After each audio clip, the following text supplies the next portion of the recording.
Саламатсыздар ма, қымбатты оқушылар? Мен Ақтөбе көлік коммуникация және жаңа технология колледжінің арнайы пән оқытушысы Досмамбетова Ақмарал Мұхамеджановна сіздердің назарларыңызға автобұғаттаудың ақаулары болған кезде пойыздарды аралыққа жөнелту тақырыбындағы сабағымды ұсынамын. Бүгінгі сабақтың тапсырмасы: пойызды екі жолды аралыққа дұрыс жол бойынша жөнелту үшін орындалатын амалдар. Екінші, станция бойынша кезекшінің пойызды жөнелту алдында орындайтын іс-қимылдары. Үшінші, пойызды бір жолды аралыққа немесе екі жақты автобұғаттауы бар екі жолды аралықтың дұрыс емес жолы бойынша жөнелту тәртібі. Үй тапсырмасын қайталау сұрақтары. Сигналдар нешеге бөлінеді? Екіге бөлінеді: көрінетін және естілетін. Екінші сұрақ: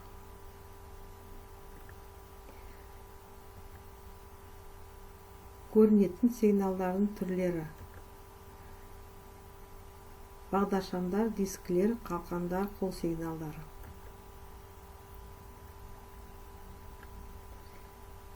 Естілетін сигналдардың түрлері.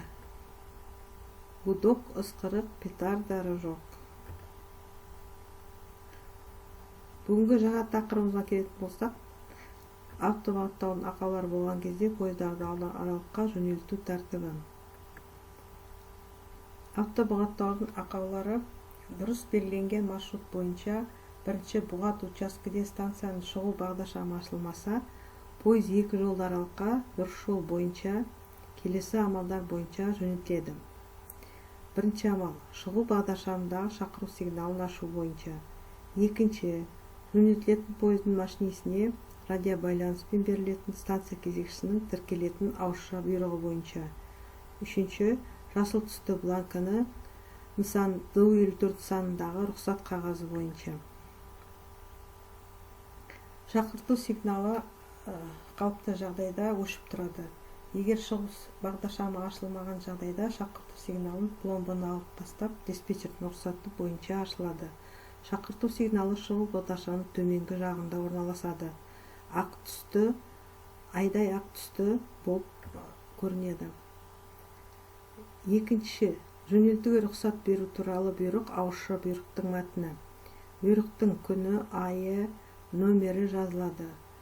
Мысалы, номері пойыздың қай жолдан жөнелтілгені және егерде маршруттық бағдаршамына шығатын болса, литері көрсетіледі. Бағдаршам тыю салушы кезінде жөнелтуге өтпелі шығу бағдаршамын дейін жүруге әрі қарай автобұғаттаудың сигналдарын басшылыққа алып жөнелтуге рұқсат етемін. Станция кезекшісі және аты жөні қолы қойылады.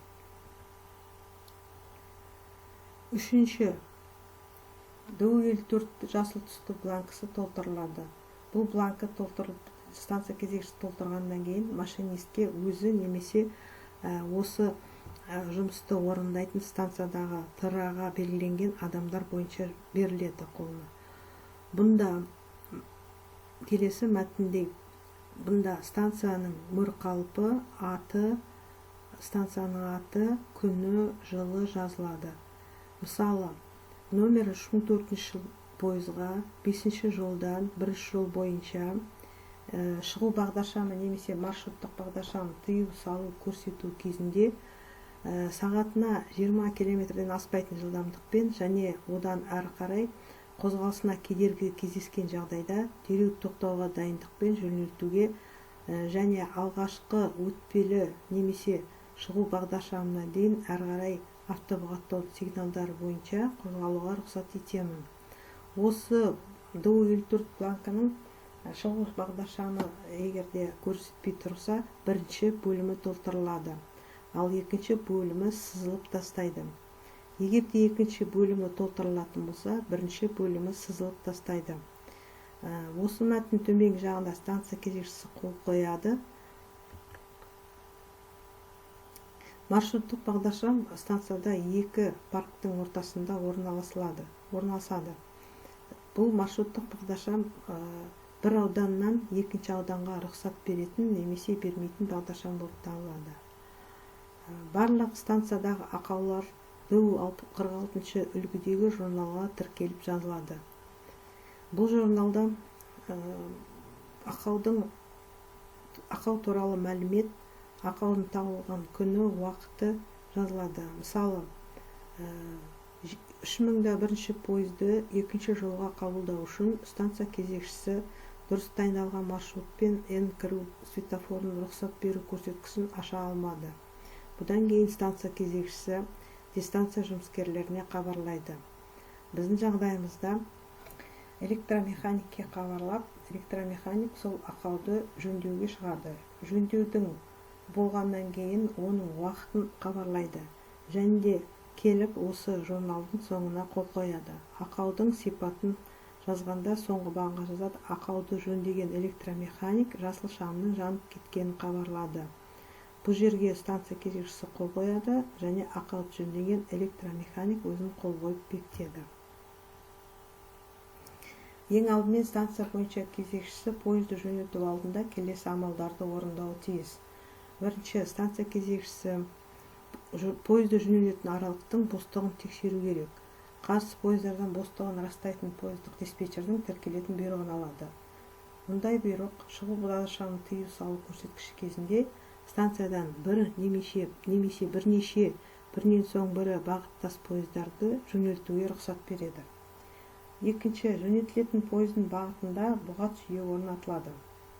Үшінші, тиісті аралықтың немесе аралықтың жолының аппаратынан кілт жезл алынады. Алынған кілт жезл аппаратқа жөнелтілген пойыз аралықты нақты иеленгеннен кейін, алыстаудың бұғат учаскесіне енгеннен кейін қайтарылады. Пойызды қабылдау және жөнелту алдында станция бойынша кезекші қабылдау немесе жөнелту маршрутын әзірлейді және кіру-шығу бағдаршамын ашады. Дұрыс емес жолмен жүріп келе жатқан пойызды станция қабылдау жергілікті жағдайларда қозғалыс бағыты бойынша сол жақта орналасқан арнайы орнатылатын кіру бағдаршамы бойынша жүргізіледі. Барлық жағдайларда дұрыс емес жолмен келе жатқан пойыздың станцияға кіру жылдамдығы кіру бағдаршамын рұқсат ету көрсеткіші кезінде белгілік жолда қабылдау үшін белгіленген аспау тиіс. Дара жолды аралықтарда, сондай-ақ екі жақты аттауы бар қос жолды аралықтарда дұрыс емес жолмен немесе дара жолды қозғалыс ережелері бар автобағаттармен жабдықталған қос жолды немесе көп жолды аралық жолдарының бір жолмен пойызды жөнелту қажеттілігі немесе дұрыс емес жол бойынша локомотив бағдаршамын қозғалысы кезінде станция бойынша кезекші, бұдан басқа пойыздық диспетчер мен пойыз диспетчер байланыстық ақаулық кезінде көрші станция бойынша кезекшімен аралықты иелену құқығын алдын ала келіседі. Пойыз өткен кезде кіру немесе шығу бағдаршамы автоматты түрде жабылады.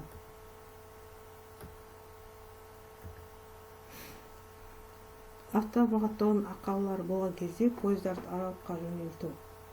Пойыз бір жолды аралыққа немесе екі жолды автобағаттауы бар қос жолды аралықтың дұрыс емес жолы бойынша шығу бағдаршамын тыйым салу көрсеткіші кезінде келесі ережелермен жүргізіледі. Бірінші, пойыз машинисіне радио байланыс арқылы нысан 9-шы қосымшада көрсетілген нысан бойынша кезекшінің тіркелетін бұйрығы бойынша. Екінші, нұсқаулықтың 6-шы қосымшасына сәйкес ДУ-54 нысанында бланктың бірінші тармағын толтырумен жасыл түсті бланктегі рұқсат бойынша жөнелтіледі. Егер де пойызды дара жолды аралыққа немесе қос жолды аралықтың дұрыс емес жолы бойынша шақыру сигналы бойынша жөнелтуге тыйым салынады. Тақырыпты сұрақпен бекітеміз. Пойыз екі жолды аралыққа дұрыс жол бойынша қандай амалдар бойынша жөнелтіледі? Бірінші, шақырту сигналы бойынша. Екінші, машинистке берілетін ауызша бұйрық бойынша. Үшінші, ДУ-54 нысанындағы рұқсат қағазы бойынша. Екінші сұрақ. Станция бойынша кезекшісінің пойызды жөнелту алдында орындайтын іс-қимылдары. Бірінші, аралық тексеру. Екінші, жөнелтетін пойыздың бағытында бұғат жүйе орнату. Үшінші, аппараттан кілт жезлді алу. Үшінші сұрақ. Пойызды бір жолды аралыққа немесе екі жақты автобағаттауы бар екі жолды аралықтың дұрыс емес жолы бойынша жөнелту. Машинистке берілетін ауызша бұйрық бойынша ДУ-54 нысанындағы рұқсат қағазы бойынша жөнелтіледі. Үйге тапсырма. Қазақстан Республикасының 2017 жылы бекітілген пойыздар қозғалысы және темір жол көлігінде маневрлік жұмыс жөніндегі нұсқаулықтың 3-ші тарауын оқу. Сабақ бойынша сіздерге сұрақ: не қызықты болды, қиындықтар болды ма, қандай көмек қажет? Назарларыңызға рахмет. Аз да? Маловато да? Неше минут? Сабақ аяқталды, сау болыңыздар.